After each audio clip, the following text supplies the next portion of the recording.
It's starring a Scottish prince who marries Eleanor Winters, but her sister's the hero of the story. So what would it be like if your sister got engaged to a world-famous bachelor prince, and how you get dragged into all the mayhem of the siblings and taken off to a Scottish palace to try and train yourself to be a better human being in the eyes of royalty, while still also marrying yourself. That's the challenge. That's why this book is hilarious and amazing. So Rachel, come in and take a seat. Now, I'm not going to be interviewing Rachel because we'll just sit here and fangirl about certain things, including Scottish men. So it's going to hand it over to a much more responsible person. It's the lovely Grace Atwood, who is the founder of the lifestyle blog The Stripe, and she's also recently launched the Young Adulting podcast. So if you're a fan of YA books or anything in between of lifestyle and fashion, she's your girl for the crossover perfect podcast market. So can I welcome Grace Atwood down as well? Oh my goodness, this is too much power. Hi everyone, thank you so much for coming. I am so excited that you're all here, and I'm loving seeing like the crowns, everyone looks fabulous. I'm so excited to be here with Rachel for the launch of her new book. So we're going to talk a little bit about the book. I'm going to ask her some questions, and then we will take your questions. So Rachel, Yes. have you always been obsessed with all things royals? Where did the inspiration come from for the book? I have always really, really liked all things royals. I've told this story now like 3 times, but it bears repeating because it's a good one. That when I was very little, I got very into like the 6 wives of Henry VIII, like really, like a little alarmingly into it. And one of my favorite things to do was to try to do like the Anne Boleyn headdress, you know, like the French hood, but I didn't have a French hood, so I put a dish towel on my head. And if you put the dish towel, so like the front half, the back, and then you put a headband, and then you flip the front part back, it works. It's not perfect, but it'll do. So yeah, so I've always enjoyed it in that kind of sense. I also sort of feel the need to like apologize and be like, look, it's not like I'm super pro-monarchy. I just really like people kind of like living larger than life lives. I think it started like from the history stuff, which again, if you follow me on Twitter, then you know sexy history and you know like that's my jam. But also just because I like soapy stuff, I like larger than life, and the royals are very much that. Now what about Scotland? Tell me more about the book's setting and why you picked it.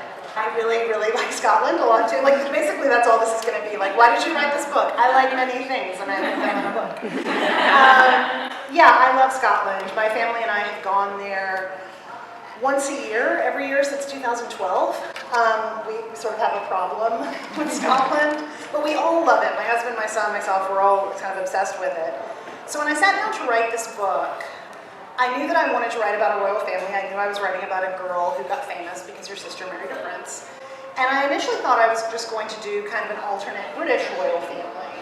And I started with that, but didn't get really into it. And also like the Royal We was coming out, which, oh, you guys, it was agony. I could not read the Royal We until I was finished with this book. I bought it 3 times. I owned it in hardback, paperback, and on ebook because I wanted it so badly, but I was like, no, I can't let any sort of alternate royal things in my head while I'm working on this book. And it took me 7 years to write this book, so that was like a really long time not to read stuff I like. So yeah, the alternate British family wasn't really working for me, and then I didn't really want to do like a fake country, a la like The Princess Diaries with Genovia, as much as I love those books. That didn't really work for me. I needed something that felt real. And then I actually remember, because I was emailing with my agent about how I was going to write this book, and then I said like, oh wait, like as I was, you know, sometimes when you talk things out, suddenly the solution appears. And so yeah, I was like, what if, well I could do Scotland. I could just give Scotland back their own monarchy. They used to have their own monarchy. And then I sent her, because I'm extremely professional, a GIF, I say GIF, not GIF, sorry. A GIF of someone like rolling around in glitter. I was like, this is how I feel. And she was like, then maybe go do that. Stop emailing me these things. So yeah, it's basically just because I love Scotland so much and I love Scottish history and I've been there so much. And I really just liked the idea of Scotland having their own monarchy again and like what would that look like. I really liked that. I felt like you did such a good job. Like it felt like really well researched and what have you. Speaking of research, and I don't know if this is going to be another, it's just the thing I like, my next question pertains to the tabloids. So you did such a good job really getting into like the mindset and the kind of perspective of the tabloids writing about Daisy. Tell me more about that. Are you a big tabloid reader? my secret shame. I love celebrity gossip websites, and I actually think that there's a lot of celebrity gossip that's like truly academic and interesting. Like if you guys read Lainey Gossip, Lainey is so smart, and like what she has to say about like the culture of celebrity and gossip, I think is fascinating and just as worthy of study as anything else. But I also like trash, so I didn't want to like bring up the mood too much. I want to remind everyone what they're dealing with here. And so yeah, I especially like British gossip is particularly pernicious and intense. And I had also bought or subscribed to Tadler magazine, which, do you guys read Tadler? It's bizarre. It's like a whole, like there's literally like articles that are like, the best preschools to go ahead and apply your babies to that haven't even been conceived yet. But if you do not apply now, you will never get in. There was a thing once that was like the best aristocrats to have on your side when the apocalypse comes. And I was like, it was literally, the article was called The Toff A-Team. And I'm like, oh my, now that's like my new book. It's like the apocalypse comes and like you and like Jezza over here are like stuck in his Land Rover on his estate somewhere. So yeah, I loved Tadler and I loved reading that kind of stuff. But it's such a fine line, and that was one of the things that I sort of wanted to deal with in Royals too, is that like, tabloid gossip can be so fun, but oh my god, it's so misogynistic in so many ways. It's so gross towards women. I was actually just talking about this earlier, that's why I hate like things like Bump Watch, you know, where they're like, is this lady pregnant? And I'm always like, oh, that's so icky, like that's... So that was definitely something I also wanted to talk about in the book, the sort of negative sides of gossip and how Daisy is like hyper aware of people looking at her all the time, that she's aware of the way that Ellie is constantly dealing with people looking at her all the time, and how that would make you feel. Diving into the book, I personally really love the love story that unfolds. I'm not going to give it away because you guys haven't read it yet, right? I'm curious though, without giving too much away, what was your favorite scene to write? Oh, there are two. In the romance department, without spoiling things, there's a scene on horseback in Holyrood Park, which was super fun to write and actually came in very late in the editing process where we just needed another beat there. And I was really, I wrote that whole chapter, I think, in like, less than an hour, just like flowed out because like that was what needed to happen there. So that was really fun. And then there is a scene that I've been dying to write. My husband does a lot of big hikes. He's much more outdoorsy than I am.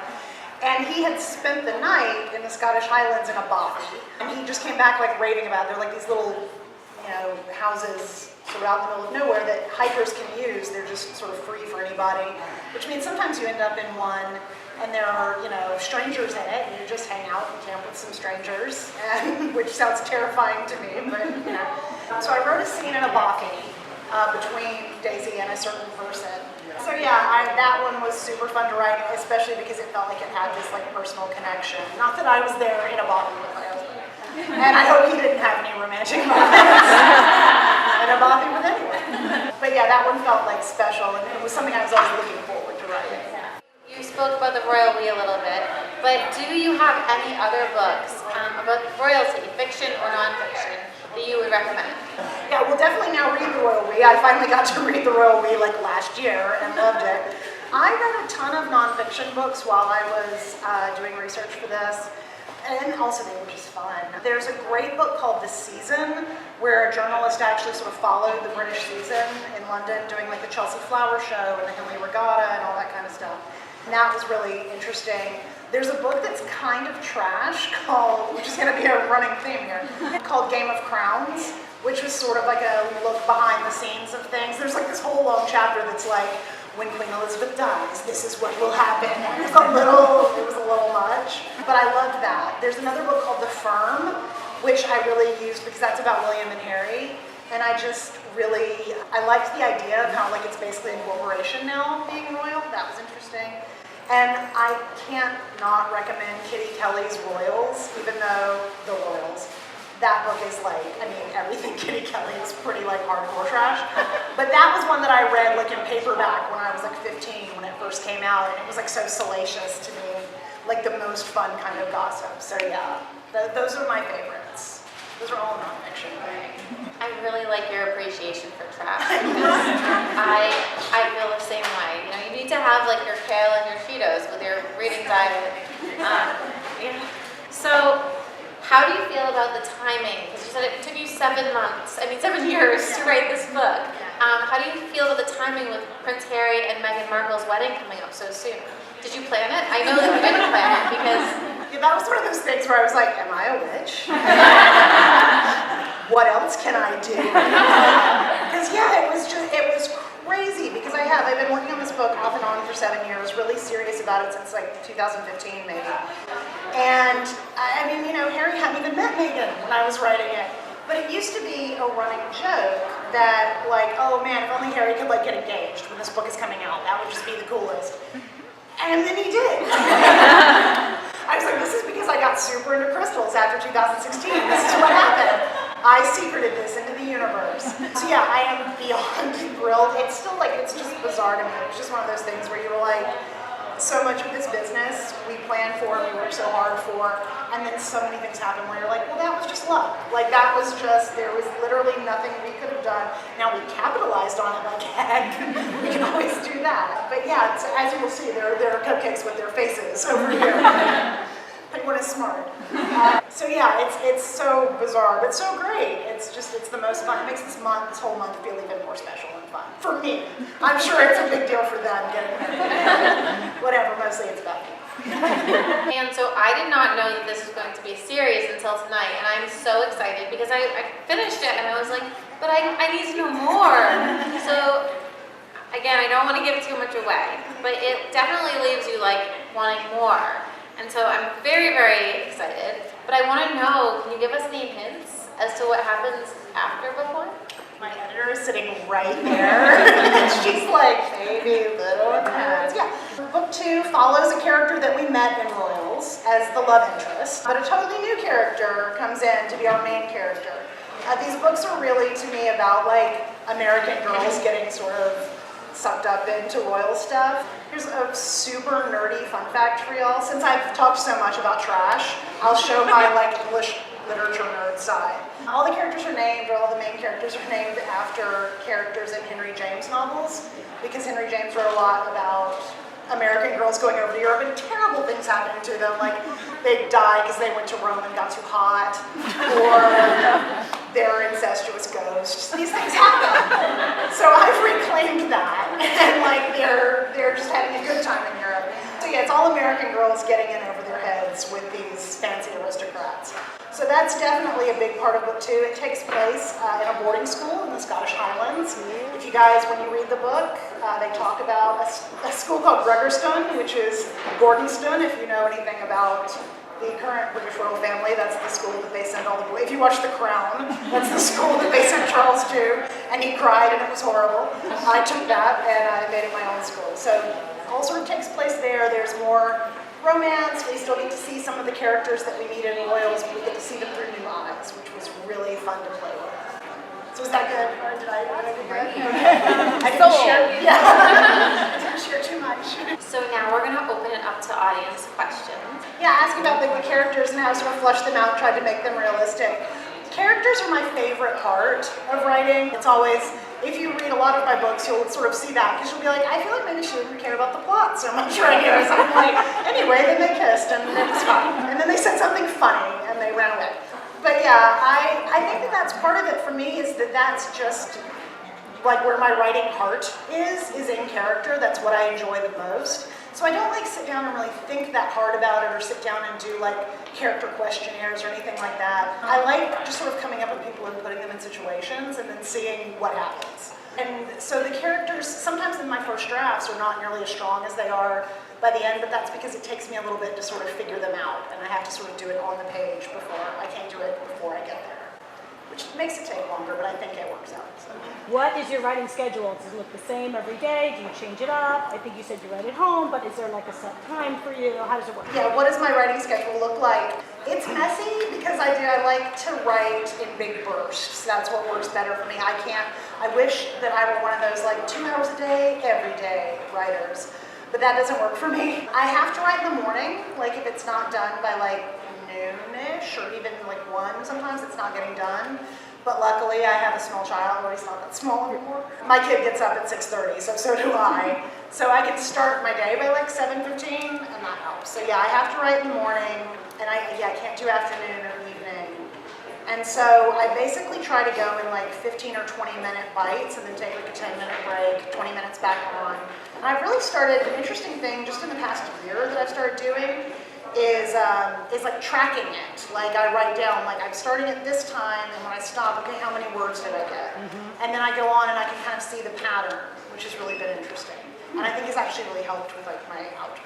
Where do I write? I mostly write at home now. I have a desk in my kitchen, actually, looking out on my backyard, and that tends to be my favorite place to write. But I like a good coffee shop afterwards, or hotels. I was talking about how like when things are really dire, I check into like a Holiday Inn or something, like a sad 1950s writer man. I drink bourbon. And that always helps me. I punish myself financially so that I'll actually get work done.